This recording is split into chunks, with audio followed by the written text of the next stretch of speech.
வீடே கமகமன்னு மணமணக்கிற மாதிரி ஒரு மட்டன் பிரியாணி பண்ண போறேன். வாங்க எப்படி செய்யலாம்னு பார்க்கலாம். 2 கப் ஜீரக சம்பா அரிசி எடுத்து ஊற வச்சுட்டு வத்தல், மல்லி, ஜீரகம், சோம்பு, கொஞ்சோண்டு மிளகு எடுத்து அது நல்லா வறுத்து பவுடர் பண்ணி வச்சுக்கோங்க. புதினா, பூண்டு, இஞ்சி, முந்திரி பருப்பு, சின்ன வெங்காயம் இது மிக்சி ஜார்ல போட்டு நல்லா அரைச்சு வச்சிருங்க.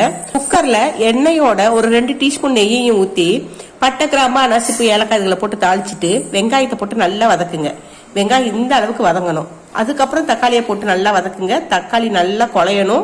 இந்த அளவுக்கு தக்காளி வதங்கினதும் பச்சை மிளகா, புதினா இதுல போட்டு நல்லா வதக்கிட்டு அரைச்சி வச்சிருக்கிற இஞ்சி, பூண்டு, புதினா விழுதையும் போட்டு நம்ம பவுடர் பண்ணி வச்சிருக்கிற அந்த பொடியையும் போட்டுட்டு ஒரு 1/4 டீஸ்பூன் கரம் மசாலா, மஞ்சள் தூள் போட்டு வதக்கிட்டு நம்ம சுத்தம் செஞ்சு வச்சிருக்க அந்த மட்டனையும் போட்டு மசாலாவோட நல்லா கலந்து விட்டுருங்க.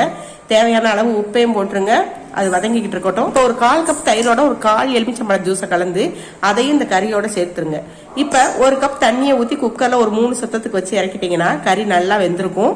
இப்ப திரும்பவும் 2 கப் தண்ணியை ஊத்தி நம்ம ஊற வச்சிருக்கிற அந்த அரிசி அதுல போட்டு கொஞ்சோண்டு எண்ணெயும் மேலாக ஊத்திட்டு மீடியம் ஃபிளேம்ல வச்சுட்டு ஒரு சத்தம் வந்ததை இறக்கிருங்க.